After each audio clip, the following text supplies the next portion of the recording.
Halo, selamat pagi Jumat RH yang saya kasihi. Jumpa lagi dengan saya, David. Mari kita akan sama-sama merenungkan kembali firman Tuhan yang saya ambil dari Yeskiel 17 ayat 1 sampai 24. Dan sebelum merenungkan firman Tuhan, mari kita berdoa. Bapa Sorgawi, kami bersyukur dan terima kasih untuk kesempatan pagi ini Tuhan. Kami mau sama-sama belajar dari firman Tuhan.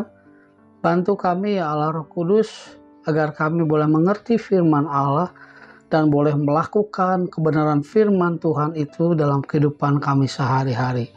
Terima kasih Tuhan. Dalam nama Yesus yang hidup kami bersyukur dan berdoa. Amin.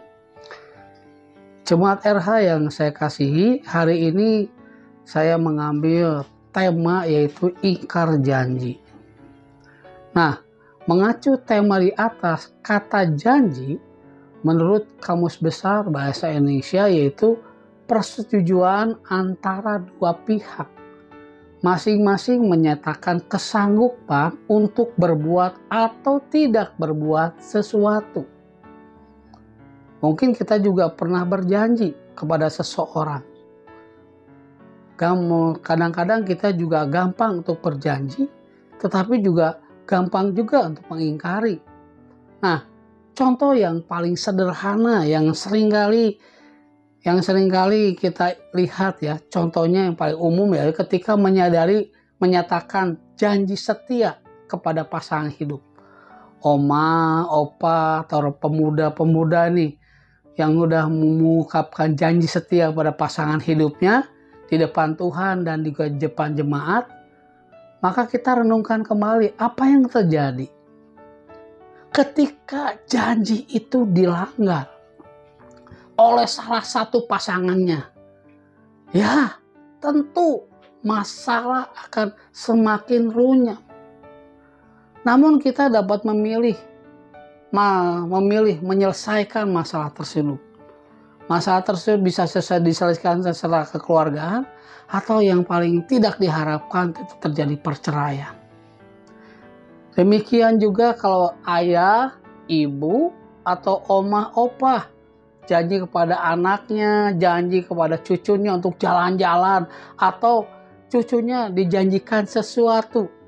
Apa yang terjadi kalau seandainya kita tidak bisa memenuhi janji tersebut? Apa yang terjadi terhadap anak dan cucu kita?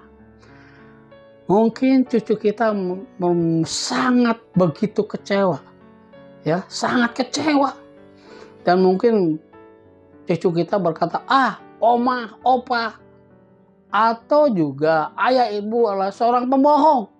Kenapa janji gak ditepati? Pastinya seperti itu. Tetapi gak mau kan kita dikatakan bahwa kita tuh orang yang tidak dipercaya. Karena kita dianggap sebagai pembohong. Karena kita tidak menepati janji kita kepada anak dan cucu kita. Tuhan mengingatkan umat Israel. Kalau kita dalam bacaan tadi, Yeskiel, dalam kitab Yeskiel 17 itu Tuhan mengingatkan bangsa Israel pada ayat 1 sampai ayat 10. Melalui Yeskiel itu mengungkapkan sebuah perumpamaan tentang Yerusalem. Dan perumpamaan itu mengatakan bahwa inti dari perumpamaan itu digambarkan bahwa Babel itu sebagai raja wali besar melantik Sedekia menjadi raja menggantikan Yoyakim, pucuk yang paling ujung. Tetapi raja Sedekia ini mengingkari janji setia itu dan tidak mau di bawah kuk perhama dari Raja Babel. Dia meminta bantuan dari Raja Mesir untuk mengadakan pemberontakan. Tetapi pemberontakan tersebut tidak mendatangkan suatu hasil. Dan akhirnya Raja Sedekia menjadi tawanan di Babel. Kenapa? Karena Sedekia ingkar janji. Dia mau janji setia kepada Raja Babel, tetapi dia mengingkarinya. Jadi, bagaimana dengan kita sekarang? Apakah kita termasuk orang yang setia pada janji atau termasuk orang yang sering ingkar janji? Kalau kita masih seperti Zedekia, mari kita berubah dan lebih menghargai setiap janji yang kita ucapkan.